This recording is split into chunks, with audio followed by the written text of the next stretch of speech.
RCB versus SRH. क्या RCB अभी भी क्वालिफाई कर सकती है और यदि कर सकती है तो क्या होंगे आरसीबी के लिए क्वालिफिकेशन सिनेरियो। वहीं हैदराबाद अंक तालिका में नंबर 3 पे है। क्या आरसीबी हैदराबाद के तूफान को रोक पाएगी या फिर हैदराबाद आरसीबी को थमाएगी उसकी 8वीं हार। चलिए डिटेल में जानते हैं। टीम न्यूज की बात करें तो दोनों कैंप में कोई भी इंजरी कंसर्न या अनएबिलिटी का इशू नहीं है। वहीं आरसीबी की ओर से ग्लेन मैक्सवेल अभी भी बाहर है, तो वो खेलेंगे या नहीं ये अभी भी अनसर्टेन है। पिच कंडीशन की बात करें तो ये मैच खेला जाएगा राजीव गांधी इंटरनेशनल स्टेडियम हैदराबाद में। इस सीजन इस ग्राउंड पर अभी तक 2 मुकाबले हुए हैं, जिसमें से एक हाई स्कोरिंग रहा था और एक एवरेज स्कोर वाला रहा था। जो हाई स्कोरिंग रहा था उसमें एसआरएच ने पहले बल्लेबाजी की थी और जो एवरेज स्कोर वाला गेम था उसमें हैदराबाद ने चेस किया था। यहाँ पेस और स्पिन दोनों को मदद मिलती है, तो हम ये नहीं कह सकते कि एब्सोल्युटली बैटिंग पैराडाइज है या फिर एब्सोल्युटली बॉलिंग फ्रेंडली है। यहाँ गेंदबाजों के लिए कुछ न कुछ मदद रहती है नई गेंद के साथ, वहीं स्पिनर्स भी गेम में आते हैं। सो एक्सपेक्टेड स्कोर की बात करें तो यदि आरसीबी पहले बल्लेबाजी करती है तो कम से कम इन्हें 200 या 220 230 के करीब स्कोर बनाना होगा,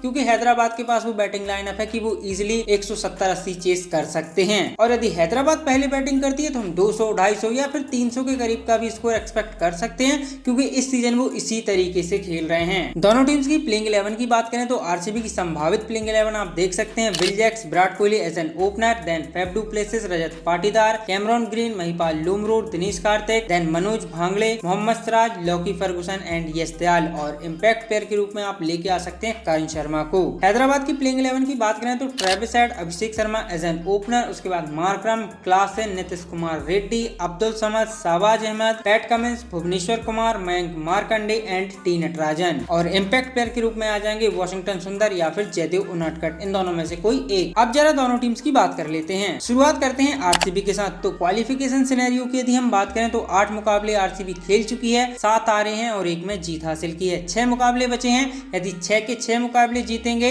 तो इनकी टोटल 7 जीत हो जाएंगी और ये 14 अंक पर पहुंच जाएंगे। तो इफ अगर बगर यदि हम देखें तो ये दूसरी टीम्स पर डिपेंड होंगी। ये टीम जीते, ये टीम हारे, खुद की नेट रन रेट अच्छी होनी चाहिए, तो बहुत सारी चीजें दूसरों पर डिपेंड रहेगी आरसीबी। यदि ये यहाँ से लगातार 6 मुकाबले जीतते भी हैं तो तब भी इनको दूसरी टीम्स पर डिपेंड होना होगा क्वालिफिकेशन के लिए। और यदि आरसीबी इन 6 में से एक भी मुकाबला हार जाती है तो फिर ये ऑफिशियली बाहर हो जाएंगे क्वालिफिकेशन की रेस से।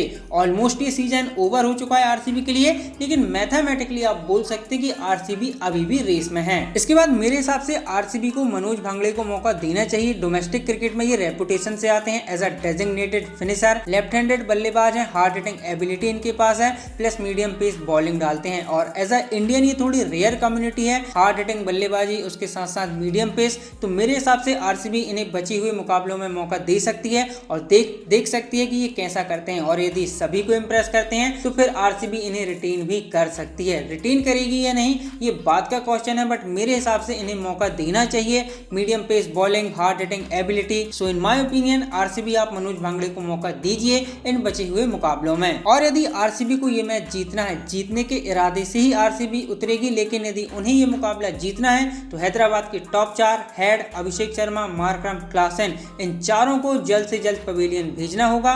और यदि आरसीबी ऐसा करने में सफल होती है तो डेफिनेटली मैच पर इनकी पकड़ मजबूत रहेगी। और यदि आरसीबी इन चारों को जल्द से जल्द पवेलियन नहीं भेज पाती है, फिर हम सभी को पता है कि ये चारों क्या कर सकते हैं। तो आरसीबी आपकी स्ट्रेटजी बहुत सिंपल है, इन चारों को जितने जल्दी हो सके पवेलियन भेजिए। और यदि आप ऐसा करने में सफल रहे तो आपकी पकड़ मैच पर डेफिनेटली मजबूत रहेगी। हैदराबाद की बात करें तो इस सीजन इनकी स्ट्रेटजी बहुत सिंपल रही है, बैटिंग के साथ ऑपोजिशन टीम को आउटप्लेड करने की।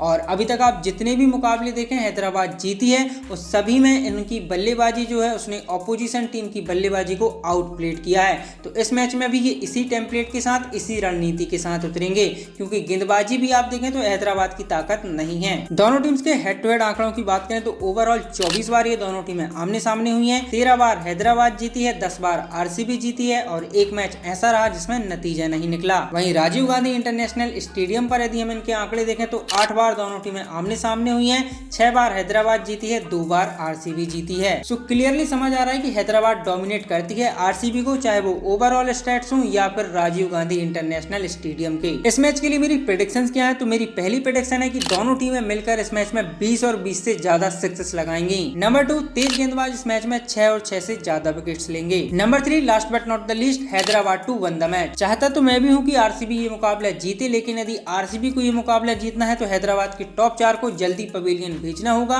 और यदि आरसीबी ऐसा करने में सफल होती है, जैसा कि हमने स्ट्रेटजी में बात की, तो मेरे हिसाब से आरसीबी की पकड़ मैच पर मजबूत रहेगी।